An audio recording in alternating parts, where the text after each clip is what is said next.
Hello everyone, मेरा नाम है अदिति। आप सभी लोगों के लिए आज से इस क्लिप के अंदर टॉपिक वाइज मैं आपके लिए वीडियोस लाई हूँ। ये जो वीडियोस है ये आप लोगों के लिए काइंड ऑफ एक डेमो भी है जो हम लोगों ने पेड क्लासेस में ऑलरेडी पढ़ा है। तो आपको यूट्यूब पे फ्री ऑफ कॉस्ट कुछ कुछ झलकी मिलने वाली है कि हमने पेड क्लासेस में क्या पढ़ा था। एक विटनेस की जैसे एक प्रूफ भी आप लोगों के सामने है कि जो हमने क्लास में पढ़ा और हमारे एग्जाम के अंदर क्या आया वो भी आप कोरिलेट कर सकते हो। तो आप लोगों के लिए रोज शाम को 7 बजे ये सीरीज आने वाली है जिसके अंदर हम आप लोगों को डिटेल में पढ़ाएंगे कि पूरा सीएस में कैसे आप लोग सॉल्यूशन दे सकते हो। इफ यू विश कि इसी तरीके से 2024 दिसंबर के लिए आप लोग हमारे साथ ज्वाइन करना चाहते हो, मेरे साथ पूरा कंप्यूटर साइंस पढ़ना चाहते हो, तो 1 जुलाई से आपका कोर्स स्टार्ट हो रहा है। देखो, प्लान करो, अपने आप प्रूफ देखो कि हमने क्या पढ़ा, कैसे पढ़ा, और लाइव फाउंडेशन बैच 1 जुलाई से ज्वाइन कर लो। ज्वाइन करने के लिए जेआरएफ अड्डा एप्लीकेशन आप डाउनलोड कर सकते हो, नंबर आपके पास में है। ये सभी चीजें आप लोगों को इसके अंदर मिलेगी, स्पेशली स्टडी प्लानर, पूरे 6 महीने का मेरा लेसन प्लान और आपको कब क्या रिवाइज करना है, दोनों शीट्स आप लोगों को मिलने वाली है। पहला सेशन होगा 1 जुलाई को, तो ज्वाइन कर लीजिएगा, नंबर आप लोगों के पास में है। और आप चलते हैं कंटेंट पर, आज के टॉपिक के ऊपर। सॉफ्टवेयर मेंटेनेंस पे आ जाते हैं मैम। अब सॉफ्टवेयर मेंटेनेंस का क्या मतलब है? मेंटेनेंस का ये मतलब है डिप्लॉय कर दिया, डिप्लॉय करने के बाद में मस्त चलना चाहिए। नहीं चल रहा है, कोई इशू आता है तो इशू को आप लोग सॉल्व करेंगे। तो कुल मिला के जितना भी काम, जितना भी वर्क आप करते हैं सॉफ्टवेयर को डिप्लॉय करने के बाद में, उसे इंप्रूव करने के लिए, किसी भी सॉफ्टवेयर को चेंज करने के लिए, after it has been released to the system, तो वो भी सारे काम, वो सारे काम जो आप करते हैं उसे हम लोग सॉफ्टवेयर मेंटेनेंस में पढ़ते हैं। सॉफ्टवेयर मेंटेनेंस ऑल्दो हम लोग बाद में कर रहे हैं, बट एक्चुअली में अगर देखा जाए तो सॉफ्टवेयर मेंटेनेंस एक ऐसा पार्ट है जो आपको पहले से प्लान करना होता है। जब हम लोग सॉफ्टवेयर प्रोजेक्ट प्लानिंग कर रहे होते हैं तो वो प्लानिंग के दौरान ही हम लोगों को सॉफ्टवेयर का मेंटेनेंस टेक्निक ध्यान रखना होता है कि हम किस तरीके का मेंटेनेंस जो है वो यहाँ पर हमको रिक्वायर्ड होगा। टोटल 4 तरीके के मेंटेनेंस होते हैं हमारे पास में किसी भी एक सिस्टम में, जो कि हम लोग कर सकते हैं, है ना जी। इसका काम क्या होता है कि किसी भी एक सॉफ्टवेयर को अब जब आप देखते हैं तो दिनों दिन वो ऑब्सोलेट होने लगता है, दिनों दिन उसकी पावर या कह सकते हो उसकी टेक्नोलॉजी पुरानी होने लगती है, गिरने लगता है वो। तो सॉफ्टवेयर मेंटेनेंस का मेन टास्क क्या है कि इसकी जो वैल्यू है, वैल्यू को प्रिजर्व करिए, preserve the value of the software over time.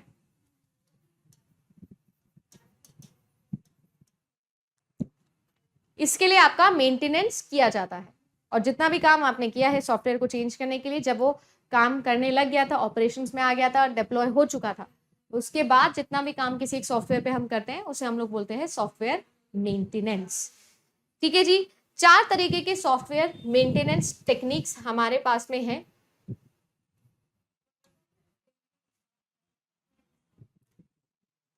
ठीक है जी। सबसे पहले हम लोग पढ़ते हैं, हमारे पास में करेक्टिव मैकेनिज्म होता है, करेक्टिव मेंटेनेंस होता है। करेक्टिव के अलावा एक हमारे पास में होता है अडेप्टिव,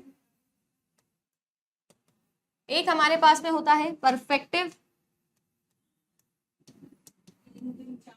है ना जी, और एक हमारे पास में होता है प्रिवेंटिव। ठीक है जी। 4 तरीके के टोटल मेंटेनेंस टेक्निक्स है जो हमारे पास में होते हैं। अब सबसे पहले अगर मैं बात करूं करेक्टिव अप्रोच की, तो करेक्टिव अप्रोच का मतलब ये है कि मान लीजिए कि कोई भी प्रॉब्लम है जो आप लोगों के कोड में आ जाती है, पीस ऑफ कोड के अंदर कोई भी प्रॉब्लम आता है, सिस्टम रन कर रहा था, रन करते करते काम भी हो रहा था, ऑपरेशंस के अंदर था, और मान लीजिए कि ऐसा कुछ पीस ऑफ कोड है, मान लीजिए इसमें फॉरवर्ड कंपैटिबिलिटी हम लोगों को सॉफ्टवेयर में चाहिए। जब हमको चाहिए तो हमें उसे अपडेट करना पड़ेगा, तो उस अपडेट करने के लिए पीस ऑफ कोड को पैच के तौर पे देना पड़ेगा। तो वो टाइम क्या होता है? वो टाइम होता है आप लोगों का करेक्टिव मेंटेनेंस का। किसी भी तरीके का जो डिफेक्ट है, कोई भी तरीके का जो लॉजिकल एरर है, उस लॉजिकल एरर को सॉल्व करने के लिए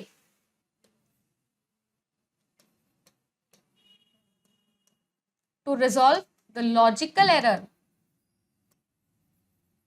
और डिफेक्ट, हम जो टेक्निक अपनाते हैं उसे हम लोग करेक्टिव अप्रोच बोलते हैं। और ये जो करेक्टिव अप्रोच होता है, यूजुअली इसके लिए हम लोग क्या इस्तेमाल करते हैं? पैचेस इस्तेमाल करते हैं। ओके, इसके लिए हम लोग पैचेस यूज करते हैं। अब ये जो पैचेस होते हैं ये बहुत ही इमरजेंसी फिक्स के लिए के तौर पे काम किए जाते हैं।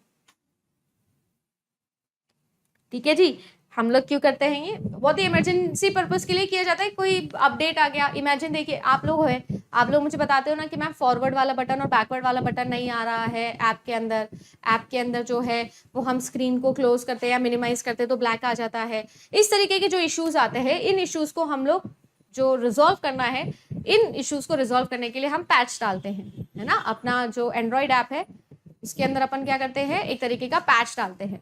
अब वो जो पैच है वो एक तरीके का इमरजेंसी फिक्स के तौर पर काम करता है, सो दैट आपका सॉफ्टवेयर दोबारा से जो प्रॉब्लम आई थी उसको आपने डिटेक्ट करा और उसको आपने दूर किया। अब आपको ये चीज याद रखनी है कि जो आपके करेक्टिव मेंटेनेंस है उसकी जरूरत क्यों होती है, क्योंकि जब आप सॉफ्टवेयर को डेवलप कर रहे थे तो उस टाइम पर आपने फोर्सी नहीं किया, आपने उस टाइम पे नहीं देखा कि शायद फ्यूचर में ये एरर आ सकता था, या कह सकते हो कि due to the lack of proper analysis आपका जो इशू आते हैं वो हम करेक्टिव मेंटेनेंस के अंदर देखने की कोशिश करते हैं। Due to the lack of proper analysis हमारे पास में करेक्टिव मेंटेनेंस की जरूरत पड़ती है। दूसरा आता है आप लोगों का अडेप्टिव। अडेप्टिव से तो मतलब ही समझ में आ रहा है कि एनवायरमेंट है, एनवायरमेंट जो है वो आप लोगों का डायनामिक है, सही है, एनवायरमेंट तो डायनामिक है, तो एनवायरमेंट के अकॉर्डिंग हम लोगों को चेंजेस करने होते हैं या हमारे सिस्टम के अंदर मॉडिफिकेशंस करने होते हैं।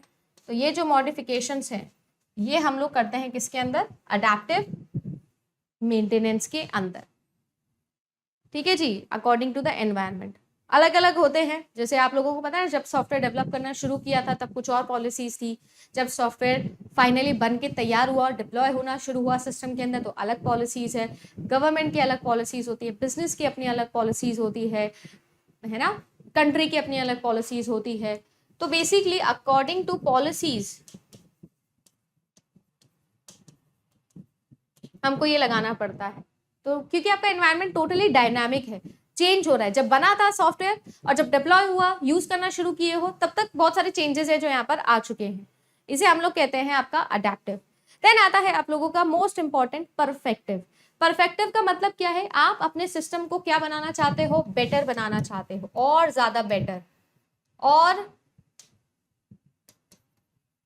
ज्यादा फास्ट बनाना चाहते हो, फास्टर, और ज्यादा क्लीन बनाना चाहते हो, cleaner, better, faster, cleaner, smoother.